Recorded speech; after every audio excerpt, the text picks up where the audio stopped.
Bună și bine am revenit la Ariana Garjuna. Am încercat să o luăm încet prin cele 7 lucruri ciudate despre cauze și rezultatele lor. În principiu, dacă cauzele erau separate, adică nu erau identificate cu rezultatul, ce probleme ar fi apărut? E o secțiune lungă și dificilă, dar cred că e bună de recapitulat să te asiguri că le înțelegi pe cele 7. De ce au răsărit aici cele 7? Mereu mă bucur, dacă am puțin timp extra, mă duc la o cafenea și stau acolo și mă gândesc de ce aceste 7, de ce 1 e conectată cu 2, 2 cu 3. E o meditație faină pe care o poți face la o cafenea. Deci suntem la opțiunea numărul 3 despre cauze și rezultate care sunt cumva separate. Asta e întrebarea, dacă există sau nu contact între cauză și rezultatul produs de ea. Este un punct vreodată de contact? Ne-am uitat la acel punct și, sincer, sosul de ciocolată e singura posibilitate de... Sunt sigur că îți vei aminti de sos de ciocolată, sirop. Această întreagă secțiune, care are multe versete, neobișnuit 4 versete diferite, o să se uite în diferite opțiuni despre cauzele care există în timp diferiți și rezultatul existent în diferite zone de timp. Deci cauza e într-o zonă de timp, rezultatul e în altă zonă de timp și dacă e vreo problemă aici. Și ia toate permutările. Asta să încercăm să ne aducem aminte. Cum ar fi dacă rezultatul este în trecut și cauza de asemenea în trecut? Pot avea ele o conexiune? De ce să discute dacă e un punct de conexiune în privința diferitelor zone de timp de cauze și pentru rezultate? De ce să luăm toate posibilitățile astea? Deci, să presupunem că rezultatul e deja în trecut și cauzele de asemenea în trecut. Presupunem că cauza și rezultatul a început, pot sta împreună vreodată în aceeași cameră și se pot atinge? Este imposibil. Asta e prima posibilitate. Hai să vedem la explicațiile lui Choni Lama. Dacă o cauză a condus într-un mod natural la un rezultat, orice punct de contact dintre cele două ar putea sta ele în același cameră împreună? Ar trebui, dacă există un punct de contact între cauză și rezultat. Ar trebui să fie în același loc, în același timp, pentru a se ține de mână. Și asta e o expresie nouă, care înseamnă că nu încape examinare logică. Nu tolerează examinare. Deci dacă, în alte cuvinte, ideea se destramă. E o expresie frumoasă. Această idee nu poate fi tolerată de logică. E intolerantă la logică, precum mulți oameni. Deci să spunem că rezultatul rodului care iese din sămânță este în trecut, este în zona din trecut a timpului. Hai să zicem că cauza, de asemenea și ea s-a terminat. Hai să vedem această posibilitate între cauză și rezultat. Amândouă sunt în trecut. E complet imposibil. De ce? Pentru că nu mai există. Ambele.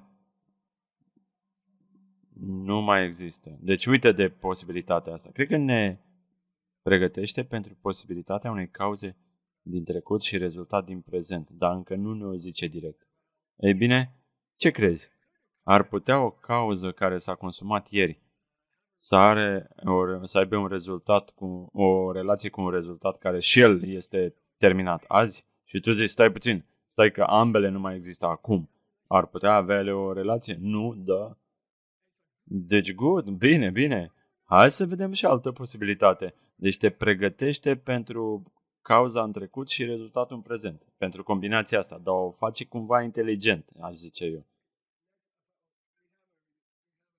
Avem și o poză aici. Ar putea Titanicul să atingă azi icebergul? Nu, nu, doar zic, e simpatic. Știi că nu sunt fotografii cu el în momentul ciocnirii. Dar, da, ambele s-au dus. Deci nu mai putem vorbi de ele. S-a întâmplat odată, s-a dus. A doua posibilitate.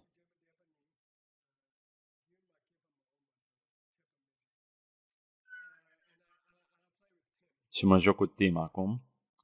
Facem un roleplay așa.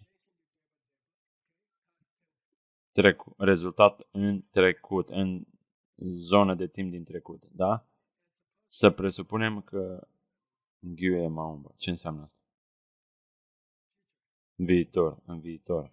Deci, ar putea o cauză din viitor să facă contact cu un eveniment care s-a întâmplat în trecut, un rezultat din trecut, dar el zice ceva aici mai șmecher, cuvântul machepa îl introduce, care înseamnă că nu a fost declanșat încă, nu a fost încă declanșat, dar ține minte că să facă ceva șmecher, doar vă avertizez. Deci, ce înseamnă punct de contact? Poate o cauză din viitor să aibă contact cu un rezultat din trecut? Nu, pentru că sunt în zone de timp diferite. Deci, e imposibil. Dar vă zic, nu e prostesc, ci ne pregătește pentru marea posibilitate, adică cauză care tocmai s-a terminat și rezultat care tocmai a început. Pot avea ele contact, dar încă nu ne duce acolo, dar vrea să ne obișnuiască cu ideea de roșu, roșu, roșu, apoi verde, verde, verde, știi, adică ca la semafor. Și acolo mergem. Iată un exemplu. Uit mereu de ce am luat exemplul ăsta. Cred că are legătură cu cauzele din viitor.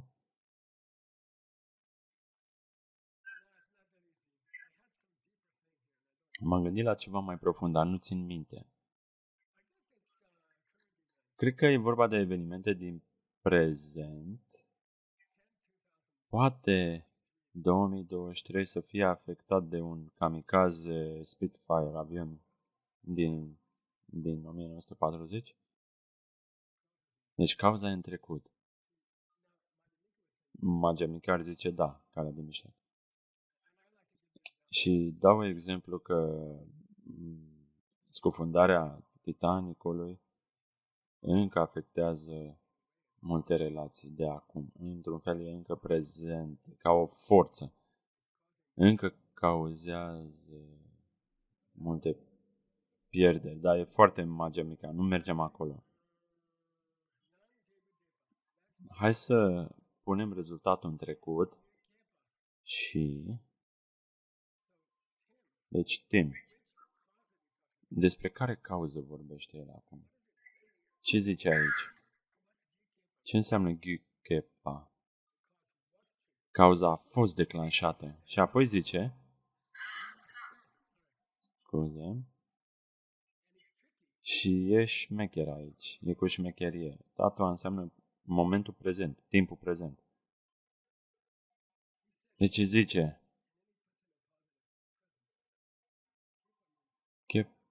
Chepa înseamnă că s-a întâmplat.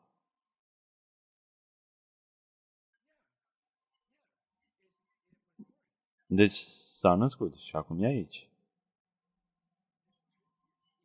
Deci dacă nu pui întrebarea, pur și simplu el trece, zice, cauza s-a întâmplat. De ce prezent? A intrat în ființă și e prezentă. E șmecher, dar e foarte frumos. Timpul e prezent. E trecut. Timpul e trecut. Deci s-a întâmplat. De ce prezentă? Deci, poate un rezultat care a fost din trecut să aibă contact cu o cauză care este prezentă și apoi zice nu, pentru că zone de timp diferite. Deci a folosit de 2 ori argumentul ăsta. Zone diferite de timp. Sunt în stări diferite. Una e din Oregon, una e din Connecticut. Diferite zone. Deci zice din nou că rezultatul care acum e prezent, pentru că s-a întâmplat, e cu skepsis.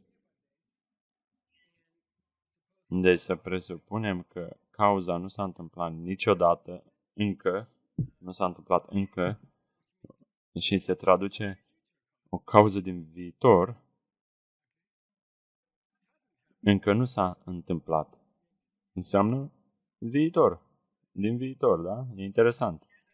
Deci, poate un rezultat din momentul prezent să atingă o cauză din viitor?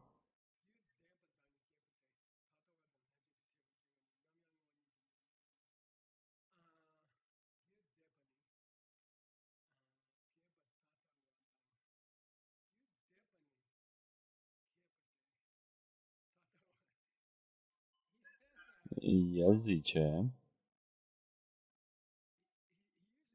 el folosește cuvântul cauză din trecut care s-a terminat, care s-a întâmplat în sensul că acum ea este prezentă. Că s-a întâmplat. O cauză care s-a mutat din trecut în prezent, ceva de genul. Deci, vorbește despre un rezultat din momentul prezent datorat unei cauze din viitor, dar uneori când vorbește de cauză din viitor, spune că nu poți să o denumești cauză până când ea nu dă un rezultat. Nu poți să o denumești o cauză că e cauză până când nu ea dă un rezultat, pentru că nu e cauză până când nu există rezultatul. Dar în timpul când rezultatul apare, este deja trecutul. Deci, cauzele sunt mereu în trecut, pentru că nu apucă să fie cauze dacă nu fac ceva, dar apoi deja s-au terminat. Dar sunt în momentul prezent pentru că deja au făcut ceva. Deci acum putem să le denumim cauze. Acum sunt cauze. Și ok? Și apoi, când vrea să iasă din ideea de cauza momentului prezent, ce ai spune că e? Care ar fi cea corectă? O cauză din trecut creează un rezultat în prezent, corect? Ieri a creat aziul. E ok? Sau poate în viitor, indirect va crea. Deci, ce am spune? În mod normal că există contact între evenimentele de ieri. Eram ieri într-o cameră cu cineva care era testat pozitiv de COVID și astăzi poate am COVID sau încă nu știu. Dar cam asta ar fi cursul normal al cauzei și efectului, nu? Dar ori de câte ori ne apropiem de normal, Cioni Lama iese pe ușa din spate, adică adaugă în sine, aruncă aceste cuvinte în sine. Deci, poate o cauză care tocmai s-a terminat să creeze un rezultat din prezent în sine, din partea lui, din sine. Deci când încerci să-l presezi, el adaugă în sine această terminație. E bine? Cauza din trecut va fi declarată cauză din viitor și chiar și ea e existentă prin sine. Deci cauza care s-a terminat și care este denumită cauză după ce rezultatul s-a terminat, chiar și astea sunt de aceeași natură. Deci cauza de ieri ca fiind cauză și cauza de ieri s-a chemat cauză doar pentru că are rezultat azi. Chiar și astea sunt separate.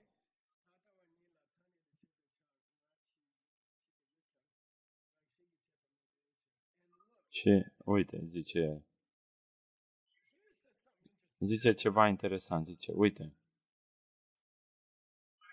eu cred și se exprimă în forma școlii de mijloc. Cred că poți să începi să vorbești de începutul rezultatului, partea de început și partea de final a cauzei.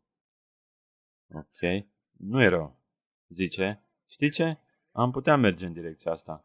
Adică sfârșitul cauzei atinge începutul undeva al rezultatului. Dar doar ca și concept. Doar ca sămânță care se deschide în mintea ta și siropul de ciocolată. Ok?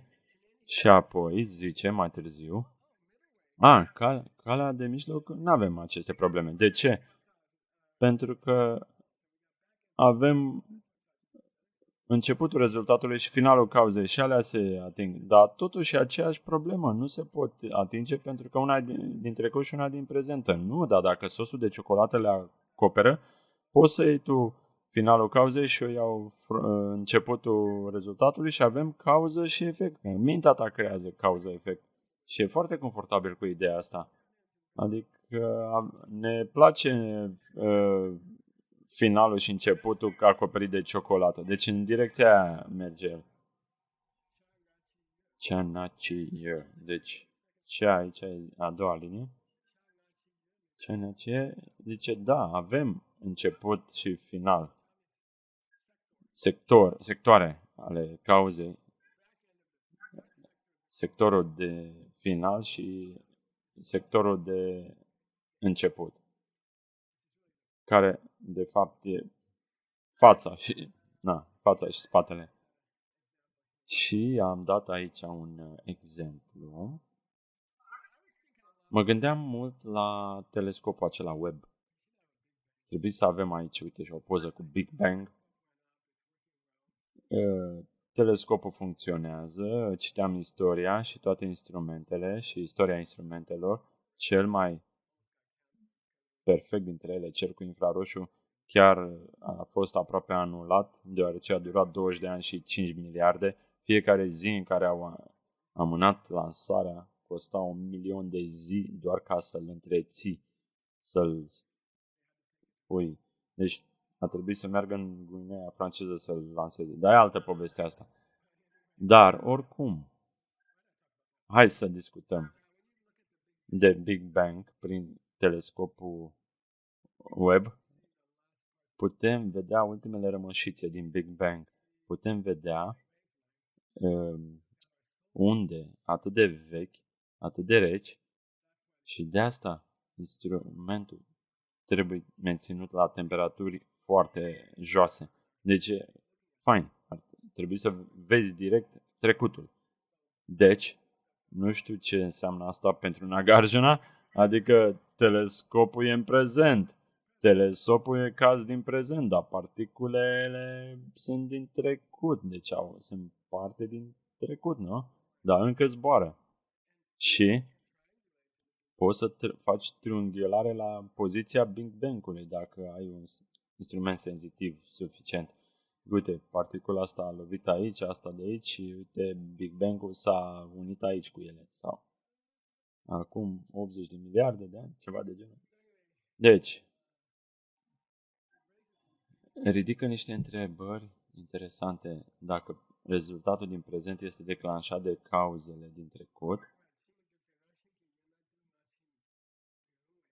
Și acum, el trișează uneori și zice oricum, ce dracu, dacă ceva exista prin sine, nu ar putea avea un trecut și un prezent.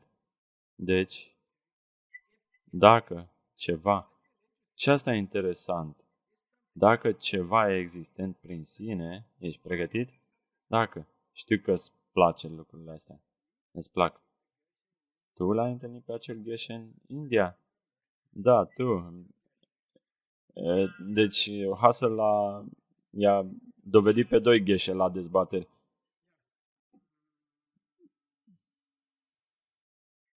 E posibil ca un lucru existent prin sine să fie trecut și în prezent? Am zice nu, pentru că implică.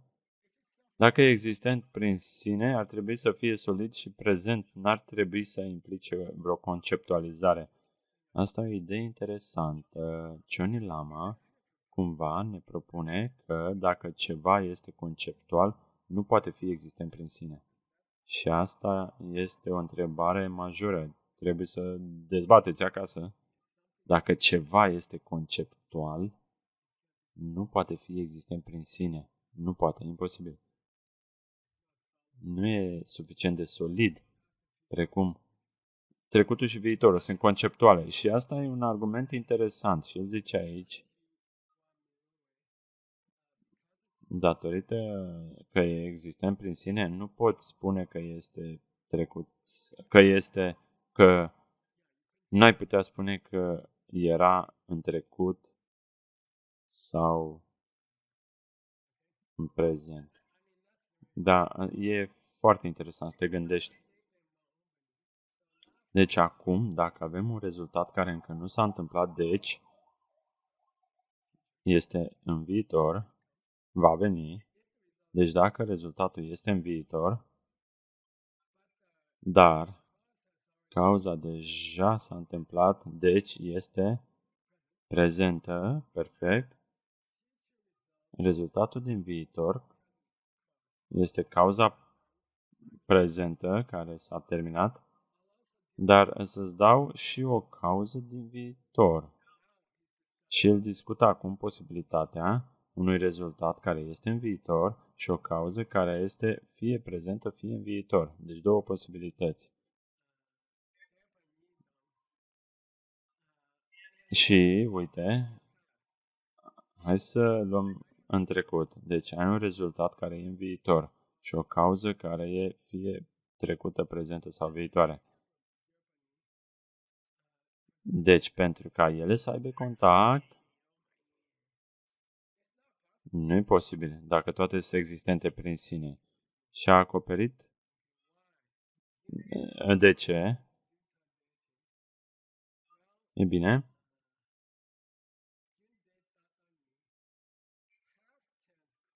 Cauza din trecut și cauza din prezent relativ la un rezultat din viitor sunt în zone de timp diferite, deci le putem anula imediat.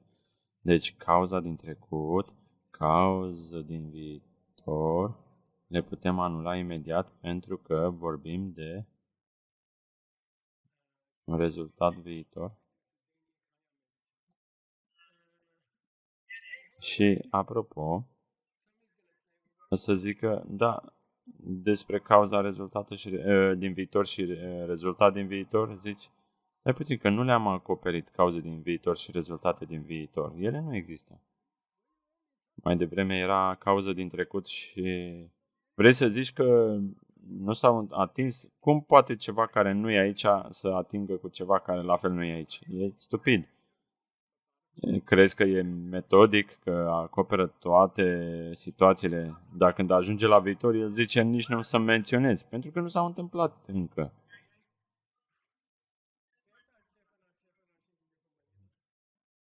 Astfel că putem spune că nu există contact în sine.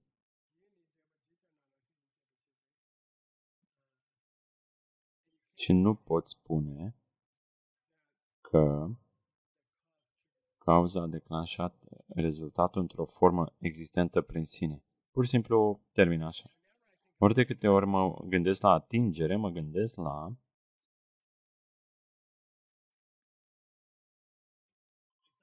e cea mai anticipată atingere din toate vremurile. Deci, cumva nu se ating, nu se ating, dar totuși sunt aici.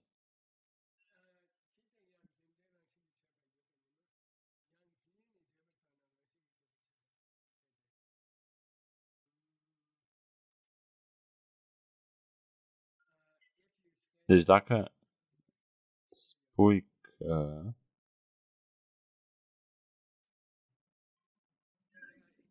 e ciudat aici, dacă nu poate fi contact între cauză și rezultat, atunci nu poți spune că cauza a luat contact cu rezultatul.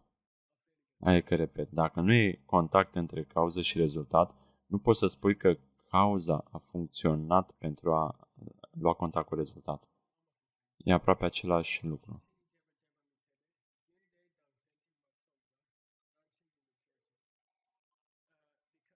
Nu poți avea discuția asta pentru că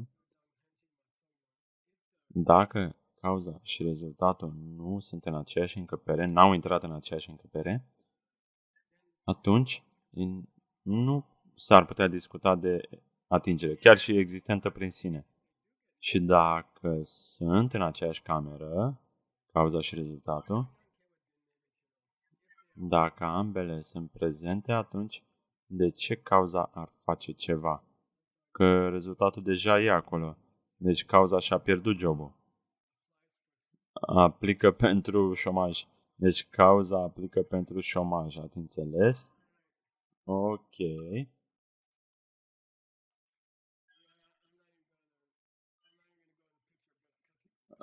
Ia, ce poză avem aici? Cred că este tipul ăsta la linia de start sau de finalizare? Voi decideți. Astea sunt poze grele pentru ca să înțelegem. Care sunt următoarele cuvinte sfinte despre care ne entuziasmăm? Vrei să crezi ce credem noi despre astea? Și e rar că ne dă opțiunea asta, dar asta este stilul lui Cioni Lama. Iată.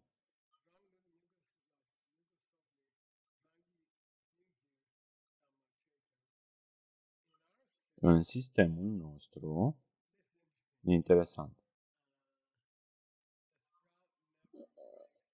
vlăstarul nu are contact imediat cu cauza indirectă.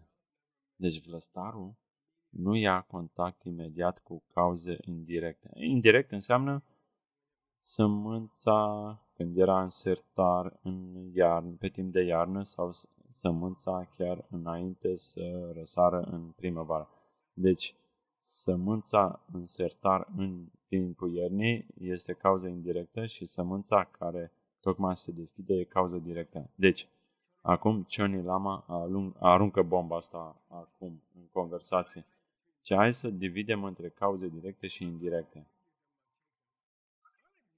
Să recunosc că vlăstarul nu atinge niciodată cauza sa indirectă. Și are sens acum.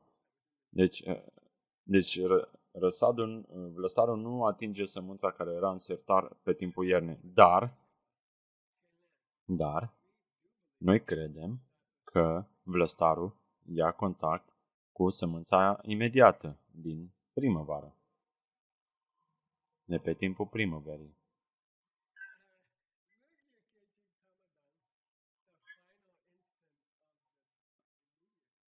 Deci instanța finală a cauzei imediate și prima instanță a rezultatului trebuie să ia contact. Deci, începutul rezultatului și capătul cauzei iau contact, dar asta e doar posibil dacă există acel sos de ciocolată, ok? Pentru că e un concept. Nu poate exista ca ceva fizic.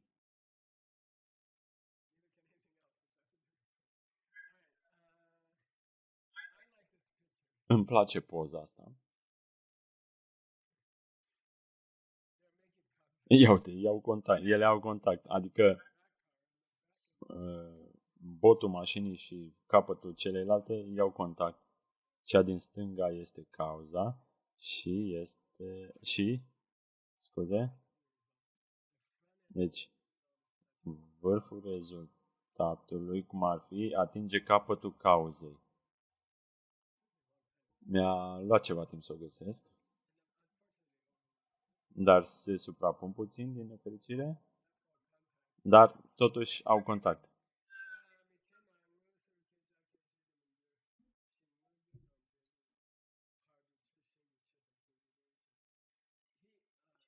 Deci, Cioni Lama zice că dacă capătul cauzei și vârful rezultatului nu au deloc contact, e o probabilitate că ar mai fi ceva între ele și nu ar fi direct cauză și efect, ele două. Ar trebui să fie ceva între ele, chiar și într-un timp scurt. Nu ar fi cauză și rezultat direct corelate. N-ar fi cauza directă a rezultatului. Și, în același fel, trebuie să spunem că ceva ca un fel de vlăstar, chiar și ceva ca un vlăstar trebuie să aibă un vârf și un capăt care ia contact cu vlăstarul din milisecunda următoare. Deci capătul primele milisecunde a vlăstarului trebuie să ia contact cu vârful din a doua milisecundă, vârful rezultatului din a doua milisecundă a vlăstarului. Și acum, pentru $100, zice Taniedu,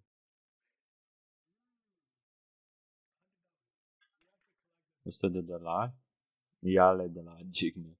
Dar ea nu e aici. Dar ea e banchera mea. Ea îmi ia toate. Eu nu știu ce cu conturile mele. Ea mi le gestionează pe toate. Și nu știu cât de bine e să ai pe cineva să îți ia suferința asta de pe cap. Îmi dă atât de mult timp să lucrez. Astăzi mi-a trimis un e-mail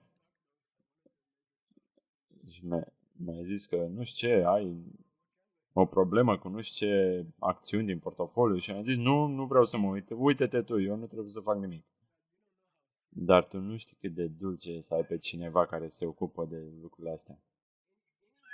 Ori de câte ori două lucruri se întâlnesc convențional, lasă cu finalul așa, uită de existență prin sine, de la sine. Da, cum ar fi de la mine, în cuvintele mele, da, trebuie să aibă contact și vor avea un anumit punct de contact. Și acum zice ceva interesant la care să ne gândim. Cioc fără M pentru $50. Deci fără M. Ce înseamnă? Are două sensuri. Înseamnă că e ok. Se traduce că e ok. Pot să iau o bucată de popcorn? Pot să iau un popcorn? Fără M. Care înseamnă cele trei nestemate. Dar fără M e cioc. Înseamnă că e ok să discutăm de început și final dacă vorbim de soc de ciocolată. Pentru că asta în sine e doar un concept ca și toate celelalte. E doar un rezultat al unei imagini care vine dintr-o sămânță karmică. Cu asta, dacă sunt toate regulile, atunci da, poți să ai început, bot și final și capăt. Pentru că orice gândești e ok și asta e realitatea. E ok, totul e ok. Dar, există și un dar. Cu litere mici. Dar dacă tu vrei ca ele să se atingă prin natura lor însăși și nu doar prin imagini luminoase care răsar din carne, dacă două lucruri care existau în ele însele au făcut vreodată contact, atunci orice parte a cauzei ar trebui să ia contact cu orice parte a rezultatului. Ca două mingi de tenis care ocupă același spațiu. Ar trebui să fie cumva învelișul primei să fie și învelișul celei de-al doilea, la orice punct din sfera asta. Și asta zice că singura modalitate prin care s-ar contact cu prin ele însele, dacă ar lua contact prin. Nu poți să zici că au contact cu vârful și cu spatele celuilalt. Nu poți să zici că mingea a luat contact cu capătul fiecăreia, ci trebuie să fie una peste alta. Și am și o poză aici. Nu, cer scuze. Asta e sensul cu siropul de ciocolată, că nu e parte din mașina albă în spațiul celei roșii. Deci asta este cu sosul de ciocolată.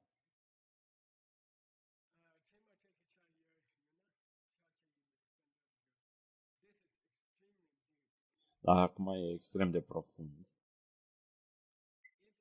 Dacă ar fi lucrurile existente prin sine, ar putea fi părți fie din cauză sau din rezultat care iau contact între ele, atunci ar fi părți din rezultat care nu ar lua contact cu părți ale cauzei și părți ale cauzei care nu iau contact și cauza și rezultatul ar trebui să aibă secțiuni și atunci ar fi interdependență. Orice are secțiune este rezultat prin interdependență. De ce?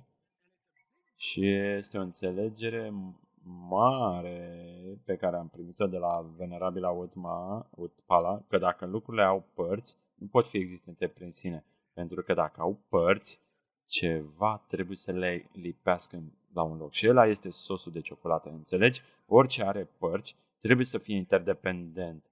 Că la sensul cel mai profund este că depinde de semințe care se deschid în mintea mea.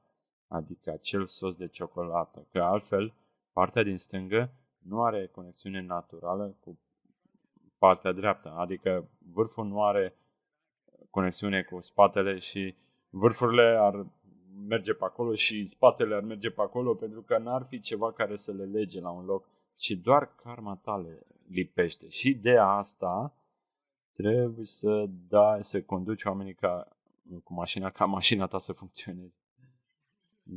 Da, ok. Nu glumesc. Părțile nu să se potrivească la mașina ta dacă nu le dai. Una din ele să se strice dacă nu dai curse. Acum, care din cele 7 le-am acoperit? Sunt 3 până acum. Mă rugam să le terminăm, dar nu. Aș vrea să mai merg, dar nu prea. Da, am vrut să stăm mai mult ca să fie mai limpede. Dar uite cam așa parcurgem. O luăm încet. Mai avem vreo 10 minute. Cum zboară timpul când te distrezi, da? Asta era pe peretele unei magazin de înghețat. E încă, da, s-a schimbat și brandul înghețat. Da, mă rog. Rezultatul e declanșat de o cauză care fie este absentă de rezultat sau... Deci, oare este rezultatul cumva prezent în cauză? Am vorbit de asta parcă, nu? Dar când m-am dus să verific dacă am vorbit deja, nu vorbeam despre cauze izolate și efecte izolate. Vorbeam de colecție de cauze și condiții și rezultatul acestei colecții. Era rezultatul prezent în convergența acestor cauze și condiții și le-am discutat deja.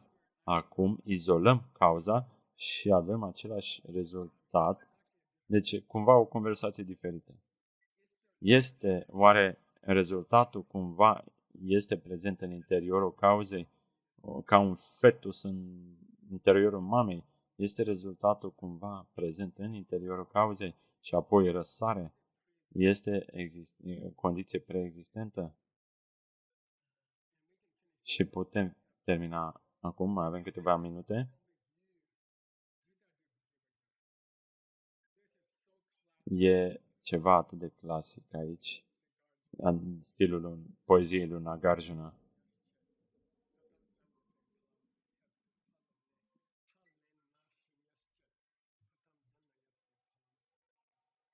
Dacă rezultatul nu avea cauza în interiorul ei, dacă era lipsit de cauză, dacă rezultatul, deci, dacă cauza nu avea rezultatul în interiorul ei cumva de la început, precum un fetus în interiorul mamei, acum, cum poate cauza proposa acel rezultat? Precum acel copil care răsare din mamă. Dacă bebele nu e cumva în mamă înainte să se nască, cum poate să mai nască bebele? Și hai să zicem că nu este acolo. Hai să zicem că bebele e în mămica lui. A treia linie. Dacă cauza nu este lipsită de un rezultat preexistent, atunci cum poate oferi acel rezultat? Cum l-ar manifesta? A doua linie și a patra e la fel. Hai să le luăm la rând. Hai să zicem că cauza este lipsită de rezultat și Chonye Lama zice că e lipsit în sensul că nu-l are, nu-l conține. Deci nu vorbim de sensuri mai profunde ale vacuității, ci zicem că e un buzunar gol, adică nu are cardul de credit în el. Deci, dacă cauza nu are în niciun fel rezultatul în interiorul ei deja, adică e lipsită de, nu confuzați cu shunyata. Și zice, ce e în regulă cu asta? Cum ar fi ca rezultatul nu e prezent în cauză și cauza își face lucrul și apoi apare rezultatul. Ce e în regulă cu asta? Pentru $100.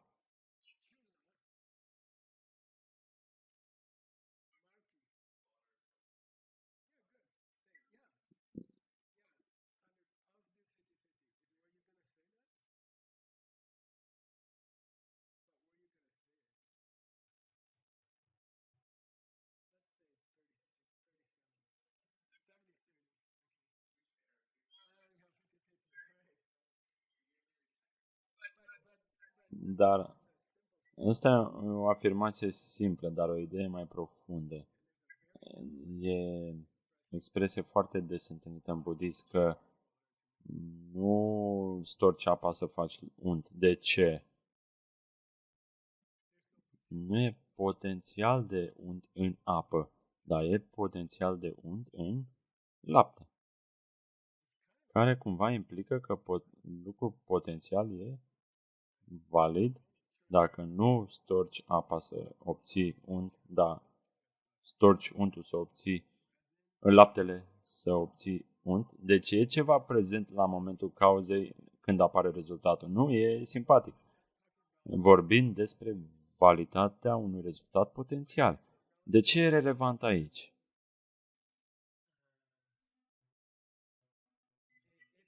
Dacă rezultatul ar fi fost, nu a fost prezent prin sine în apă, atunci ai putea stoarce apa și să obții unt. Da? Acum să zicem că cauza nu e lipsită de rezultat, adică cauza are un fel de rezultat potențial în ea, precum laptele are unt potențial în el. Dar cum ar putea asta să creeze rezultatul prin sine? Pentru că nu există niciun motiv să faci unt, pentru că untul deja era acolo în interiorul laptelui. De ce să mai faci de 2 ori unt?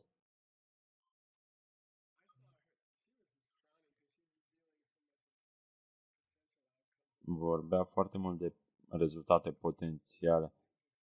A printat ieri 2 cărți și a făcut-o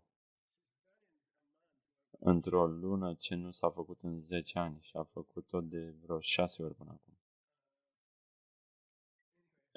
E foarte fain oricum. Sutra, e-book, Diamond Cutter și Sutra Inima. Deci răsar precum bebelușii.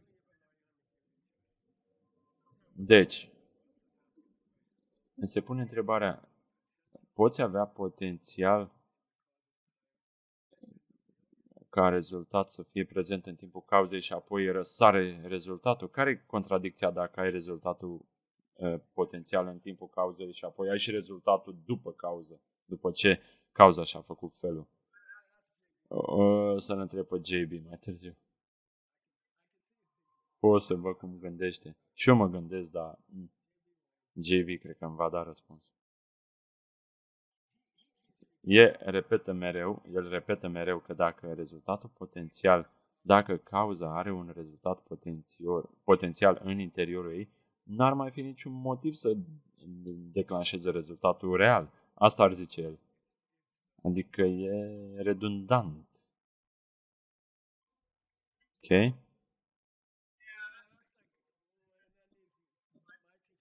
Profesorul meu mi-ar zice că trebuie să mai discutăm, dar nu azi. Ne vedem în lecția următoare. Suntem la numărul 5 din cele 7.